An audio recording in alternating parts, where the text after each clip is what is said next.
From the opinion pages of the Wall Street Journal, this is Potomac Watch. A new study of asset managers shows which financial firms are voting for ESG proposals as Baltimore joins other cities in suing Hyundai and Kia, saying their cars are too easy to steal. Welcome, I'm Kyle Peterson with the Wall Street Journal. We are joined today by my colleague, columnist Alicia Finley. Welcome, Alicia. The rise of investing based on environmental, social, and governance factors, often called ESG, has put enormous power in the hands of big financial firms. The study that we're talking about today was written up in the journal's editorial pages this week. It comes from the Committee to Unleash Prosperity. And here is how that group's report frames the problem. It says today more than half of the total investment in stock-based funds is allocated to passively managed ETFs and index funds, which simply mirror benchmarks such as the S&P 500. Here's why that's significant, as explained in a 2022 report prepared by the Republican staff of the Senate Banking Committee. A retail investor who buys index funds does not own the stocks in the fund. Those stocks instead are owned by the fund, which means that the fund's manager may vote those shares. So, Alicia, what the Committee to Unleash Prosperity has done is they've looked at the results of voting on 50 shareholder proposals that they say are non-fiduciary related activist proposals. And then they check which asset managers voted for and against those things. And what's your read of this study and the rankings and whether there are any surprises here? So I didn't think that there were too many surprises. You have to keep in mind that whenever you do rankings, the measuring and the grading is to some extent can be arbitrary. Here they looked at different proxy votes on such things as, the ESG factors or what are typically considered ESG, environmental, social governance factors like climate votes or the bucket of social considerations that would be like racial equity audits and such. And these are becoming increasingly common on the proxy ballots because you have these groups as you sow really don't really have a stake in these companies, but buy stock in these companies just so that they can put up these votes for shareholder resolutions. What we've seen, at least in the last few years, is that they've actually been gaining traction. Even if they don't get a majority of the vote, they come close, 40, 45%. And that's partly because you have, to your point about the passive index funds, increasingly these asset managers hold more clout. BlackRock for one, but Vanguard and Fidelity, State Street, those are often considered like the big four. And then you have the proxy advisors who tend to actually dictate the vote. We often describe them as a duopoly because there are really only two major proxy advisors in the US, and that's Glass Lewis and ISS. And they actually help inform the votes of a lot of the other smaller asset managers in these rankings. And so to some extent, it shouldn't be surprising that a lot of them, because the proxy advisors actually scored so low, a D and an F minus, that a lot of the other asset managers in these rankings scored very low because their votes are actually influenced by the proxy advisors. Vanguard and Fidelity, they've bucked the trend. Larry Fink's BlackRock, he had kind of a few years ago got a lot of publicity because he announced that BlackRock would start voting against companies' boards if they didn't disclose certain climate measures or their greenhouse gas emissions and other ESG factors in compliance with this Sustainable Accountability Standards Board. He's kind of walked back a little bit from that. That, I think, is actually in part because of what happened in Ukraine. And I think he's realized that, there are actually geopolitical concerns as well as the fossil fuel companies and actually have a role to play in the transition, green energy transition. And so he's kind of moderated his position a little bit on at least the climate issues. To provide a sense of the kinds of shareholder proposals and votes that we're talking about in this analysis, I will cite two. One is for Home Depot, and here is a piece of the statement.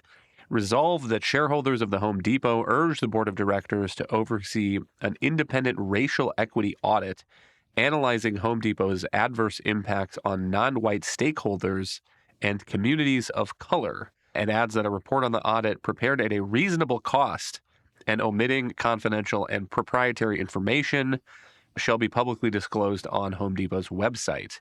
Another is a shareholder proposal aimed at Costco. that would have required Costco to set emissions targets, including for so-called Scope 3 emissions down its value chain. And that includes emissions from agriculture, land use change, and deforestation. And so, Alicia, I think that provides a sense of the kind of things that we're talking about here. And even setting aside how these companies are proxy voting, maybe there's a broader problem here. If these are the kinds of shareholder proposals that are getting voted on in the first place, it strikes me as a huge distraction for the leadership in these companies that are trying to fend off these votes on things that are very, very far from the bottom line. I mean, setting aside the emissions thing for a moment, the idea that Home Depot is supposed to hire somebody to do a report on how Home Depot is having adverse impacts on non-white stakeholders, which is a broad term that includes not even only its employees. We're not even talking about pay disparities or something like here. We're talking about how Home Depot is harming the communities it's in, and then it's supposed to post that publicly on its website. And these things, as you said, are being brought by activist groups that have very small stakes in these huge companies. I mean, is there a case for any sort of reform about how this process allows these votes to go forward in the first place? So what's interesting is you've seen an increase of these shareholder resolutions being brought because of a couple changes that the SEC has made under Gary Gensler. And one of them has been to allow these votes to go forward, usually at least under Jay Clayton. The SEC or corporations would ask the SEC to exclude them on the basis that they're essentially trying to micromanage the business or the companies, and these really weren't germane. And so the SEC would actually agree to just boot them off the ballot.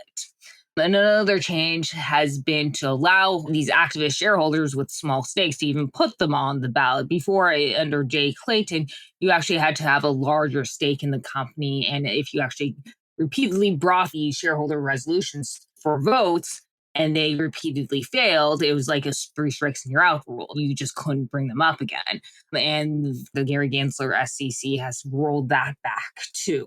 So he's basically made it easier for these gadfly proposals to get onto the ballot. And actually, that is an expense in itself for companies because then actually have to reply to and respond and make an argument for why the shareholders should vote against it. In most cases, even companies that you would consider woke argue against them. For instance, in State Street, which is, I think, got a failing grade on the rankings and has been supportive of some of these activist resolution, argues against it when they're offered and proposed for its own business. In terms of reforms that could be made, I think one is just to require a shareholder to have a larger stake in the company. Maybe it's 5% of the votes, maybe it's 3%, but much smaller or much larger than it is currently.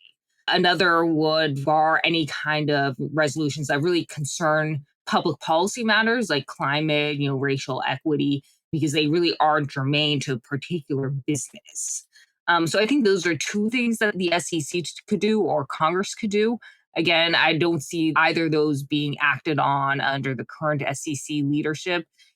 But you have to understand, there has been bipartisan support in the past in Congress actually to kind of rein in the proxy advisory groups because they have such enormous clout on these votes. So there is some interest even among Democrats to do something about some of these issues when corporations complain that they're basically being hijacked by whether it be activist groups or, the proxy advisors. And there's also the liability issues that some of these votes could actually open up companies to significant litigation, including the racial equity if they disclose certain things.